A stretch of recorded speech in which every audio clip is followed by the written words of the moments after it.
अस्सलामुअलैकुम viewers and listeners, कुर्बे हक के सफ़र को जारी रखते हुए आगे बढ़ते हैं। बिस्मिल्लाहिर्रहमानिर्रहीम।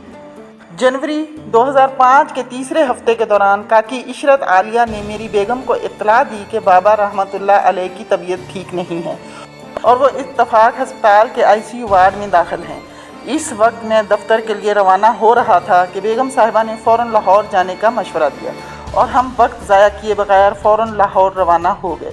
डॉक्टरों ने आप रहमतुल्लाह अलैह को कार्डियक फेलियर बताया। तब मैं हस्पताल पहुंचा तो आप रहमतुल्लाह अलैह ICU में एक बिस्तर पर मौजूद थे और आप रहमतुल्लाह अलैह को ऑक्सीजन मास्क लगा हुआ था। मुझे और बेगम को देखकर मुस्कुराए और ऑक्सीजन मास्क उतार दिया और इर्द गिर्द जमा अकीदतमंदों को वहाँ से जाने का हुक्म दिया और फरमाया, सैयद बाबा ये पर्दे बराबर कर दो और यहाँ मेरे पास बैठ जाओ। हुक्म की तामील के बाद जब मैं बैठ गया तो फरमाया, ये तमाम अकल वाले बाबे को बीमार समझते हैं, हालांकि मुझे कोई बीमारी लाहक नहीं बल्कि ये मर्ज़ुल मौत है। हर बीमारी का इलाज मुमकिन है मगर मर्ज़ुल मौत का कोई इलाज नहीं। मुझे ऐसे महसूस हुआ जैसे ज़मीन फट गई हो और सांस उखड़ रही हो, वजूद सिर्फ एक ही धड़कन बन गया हो, सोच जैसे नापैद हो गई, अपना आप बेमानी हो गया, अल्फाज जैसे गुम हो गए हों, वजूद पर लर्जा और कुव्वते गोयाई जैसे सिलब हो गई हो। इसी इसना कलंदर पाक रहमतुल्लाह अलैह ने तख्लीक कायनात और मकसूद तख्लीक पर ऐसे बोलना शुरू किया जैसे अपने खालिक महबूब से महवे गुफ्तगू हूँ। अल्लाह पाक की अज़मत, कुदरत, लाजवाल हसन और इसकी मलकियत का जिक्र इस शिद्दत से फरमाया जिसने मुझे तहय्युर और बेबसी के आलम से निकाल कर अब्दी हकीकत की सच्चाई और रोशनी से जैसे अचानक मजबूती अता कर दी। आप रहमतुल्लाह अलैह की अल्लाह पाक से वालहाना मोहब्बत का इजहार एक सच्चे आशिक की अपने महबूब से कलाम और मोहब्बत की हकीकत को आश्कार करता है। हज़रत बायज़ीद बस्तामी रहमतुल्लाह अलैह ने फरमाया, मैं 32 साल अल्लाह से हम कलाम रहा और लोग यही समझते रहे कि मैं इनसे बातें कर रहा हूँ। हजूरी की ये नेमत उज़्मा तमाम सहाबे नौरानियत को अता हुई। दौरान गुफ्तगू में इन्हें ऐसे देख रहा था गोया कि पहली बार देख रहा हूँ। इस महवियत के दौरान जैसे आप रहमतुल्लाह अलैह अचानक मुझसे मुखातब हुए, सैयद बाबा अल्लाह पाक की तरफ से वापसी का अमर आ गया है, यार से मिलन की घड़ी कायनात की सबसे बड़ी नेमत है, सो जान लो कि तुम्हारा बाबा अनकरीब इस दारे फ़ानी से रुखसत हो जाएगा। इसके बाद आप रहमतुल्लाह अलैह ने फरमाया, सैयद बाबा लिल्ला शरीफ से बाहर जिस ज़मीन पर मैंने सूरह रहमान के हवाले से रिसर्च करने के लिए जो ऑडिटोरियम का नक्शा बनवाया था, अब उसी जगह मेरी तदफीन की जाए और अगर मेरे घर वाले इस बात पर मुतरज़ हों फिर कलर कहार में जगह देखना और अगर वहाँ भी ज़मीन ना मिले तो सैयद जो तुम्हारी मर्ज़ी जहाँ दिल करे दफना देना। सैयद बाबा तुम मेरे वारिस हो, अब ये बाबा तुम्हारे हवाले।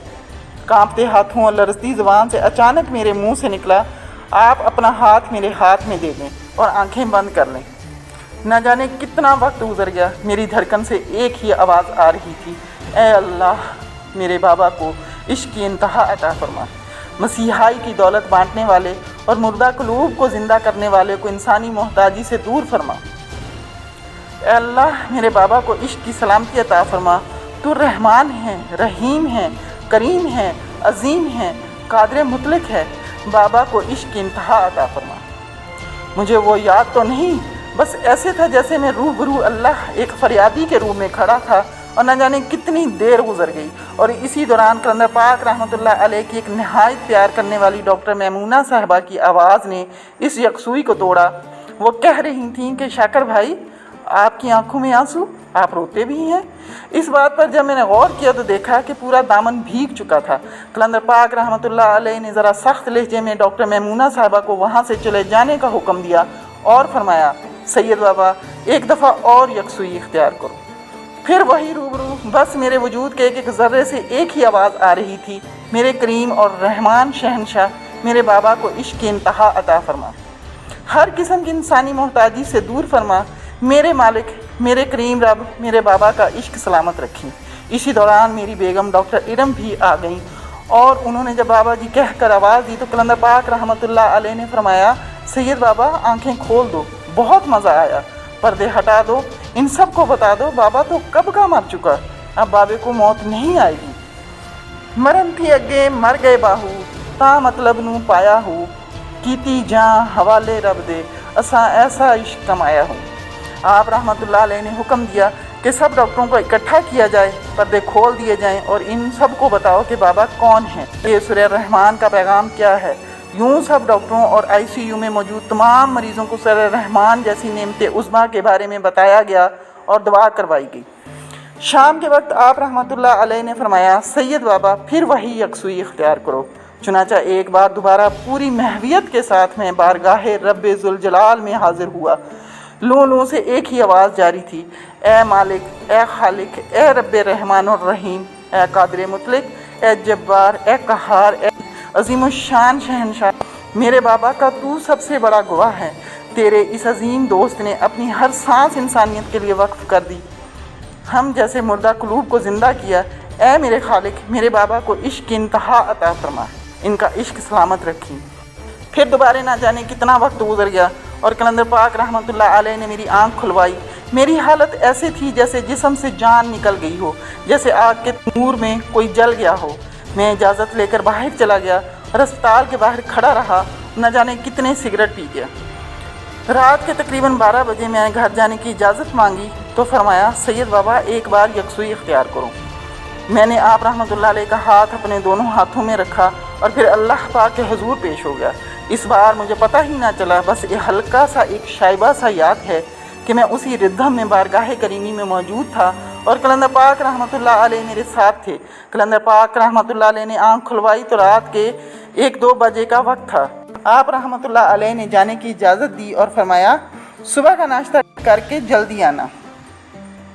अगली सुबह मैं फिर अस्पताल पहुंचा और दोपहर तक कलंदर पाक रहमतुल्लाह अलैह के हुक्म पर 3 बार यकसुई इख्तियार की। मेरे लूनों से एक आग निकलने लगी। मेरा जिस्म ऐसे था जैसे इसका वज़न ही ना हो, बस एक मौजे बेकरां थी और मैं जैसे ज़मीन पर न था। दोपहर के बाद आप रहमतुल्लाह अलैह ने मुझे इस्लामाबाद जाने की इजाज़त दे दी और फरमाया, अब इस्लामाबाद में मुलाकात होगी। मेरे रवाना होने के बाद डॉक्टर असद गिलानी की कराची से लाहौर आमद हुई और कलंदर पाक रहमतुल्लाह अलैह की खिदमत में पेश हुए। बाद अज़ां आप रहमतुल्लाह अलैह डॉक्टर जावेद साहब के घर गए। फिर डॉक्टर हसन के कहने पर दोबारा अस्पताल में कुछ तबी टेस्ट के लिए गए। वहाँ से आप रहमतुल्लाह अलैह ने मुझे फ़ोन किया और फरमाया, सैयद बाबा मैंने फ़ैसला कर लिया है कि हाकिम के हुक्म के आगे पेश हो जाऊँ। तुम्हारे बाबा ने जाने का फ़ैसला कर लिया है। अब तुम बाबा के वारिस हो और बाकी सब जिन्होंने सूरह रहमान सुन ली है वो सूरह रहमान के पैगाम को फैलाएँ। इस फ़ोन के बाद आप रहमतुल्लाह अलैह अपने घर वाक़े भाटी गेट तशरीफ़ ले गए और अपनी बेगम साहिबा से फरमाया, बाबे का वीज़ा लग गया है, बाबा जा रहा है। और अल सुबह आप doctor Asad Gilani, doctor Javed, doctor Hassam और दीगर अक़ीदतमंदों के हमरा लिल्लाह रवाना हुए। इधर मेरे पास डॉक्टर शहजाद की आमद हुई और मैंने सारा वाक़या सुनाया। फिर आप सबकी मांझी से इजाज़त लेकर G11 वाले घर पहुँचे। सलीम अख्तर, कैसर मुबीन समेत सब उधर इकट्ठे हुए। सर्दियों के दिन थे। हमने ये तय किया कि हम 5 बजे घर से रवाना होते हैं ताकि 7 बजे तक लिल्ला टाउन पहुंच जाएं, और ऐसा ही हुआ। जब कलंदर पाक रहमतुल्लाह अलैह से मुलाकात हुई तो आप रहमतुल्लाह अलैह के चेहरे पर हस्बे मामूल मुस्कुराहट थी, लेकिन नज़र आ रहा था कि जैसे थकावट ने गलबा पा लिया है। इसी दौरान धूप निकल आई और मैंने बाहर पलंग बिछवाया और आप रहमतुल्लाह अलैह का बिस्तर लगवा दिया। फिर आप रहमतुल्लाह अलैह को वहाँ लेटा दिया। आप रहमतुल्लाह अलैह ने कुछ वक्त आराम किया, फिर मुझे तलब करके फरमाया, सैयद बाबा बड़े बुखारी साहब से मिलो, माहौल बनाओ, फिर मैं भी आता हूँ। जब मैं आप रहमतुल्लाह अलैह के वालिद बुजुर्गवार के पास बैठा था तो आप रहमतुल्लाह अलैह चौधरी सेहसर साहब के हमरा तशरीफ़ लाए। बड़े बुखारी साहब ने जब आप रहमतुल्लाह अलैह की तबीयत का पूछा तो फरमाया, जेड़ा काम लेना सी ले लिया, हुण वापसी। यानी माल के कुल ने जो काम लेना था वो ले लिया, अब वापसी का सफ़र है। फिर फरमाया, बाबे को सब कुछ मंजूर है, मुनाफ़कत मंजूर नहीं। ये मुलाकात कुछ देर जारी रही। इस मुलाकात में मुनशा साहब और फ़रत शाह साहब भी मौजूद थे। जब आप रहमतुल्लाह अलैह बाहर निकले तो आप रहमतुल्लाह अलैह ने अपने बचपन के दोस्त चौधरी सेहसर से फरमाया, चौधरी ज़िंदा हालत में ये बाबे का आखिरी विज़िट है, इसके बाद सिर्फ बाबे की डेड बॉडी ही यहाँ आएगी। चौधरी साहब रोने लगे तो कलंदर पाक रहमतुल्लाह अलैह ने फरमाया, तुझे रोने की ज़रूरत नहीं, पूरा आसमान रोएगा। शाम के वक्त आप रहमतुल्लाह अलैह ने मुझे रवानगी का इशारा किया और आप रहमतुल्लाह अलैह सबसे मिलकर मेरी गाड़ी में अगली सीट पर बैठ गए। जब हम ढूढ़ी तहल से बाहर निकले तो बिल्कुल जहाँ अब मज़ार है वहाँ गाड़ी रुकवाई और फरमाया, सैयद बाबा, बाबे की औलाद सिर्फ वही है जो बाबे से प्यार करे। इश्क में खून का कोई रिश्ता नहीं होता, ये जज्बों की पाकीज़गी है। रास्ते में कलर कहार में रुके और आप रहमतुल्लाह अलैह को वीट के बिस्किट और सैंडे यानी आबे जो की बोतल दी, जो आप रहमतुल्लाह अलैह ने शौक़ से पी। रास्ते भर आप रहमतुल्लाह अलैह अज़मत खुदाबंदी और रसूल मकबूल हुज़ूर फरमूद सल्लल्लाहु अलैहि वसल्लम की पाकीज़गी और हुर्मत पर गुफ्तगू करते रहे। जब हम इस्लामाबाद पहुँचे तो मैंने कहा, अगर आप रहमतुल्लाह अलैह मुनासिब समझें तो आप रहमतुल्लाह अलैह के प्यार करने वाले हकीम सैयद महमूद अहमद सरफ सहानपुरी साहब का क्लिनिक सदर रावलपिंडी में है, वहाँ से दवाई ले लेते हैं। आप रहमतुल्लाह अलैह ने हामी भर ली, क्योंकि उन्होंने कभी किसी का दिल नहीं तोड़ा था। व्यूअर्स, आज के लिए इतना ही। इंशाल्लाह अगली एपिसोड में मुलाकात होगी। अल्लाह हाफ़िज़।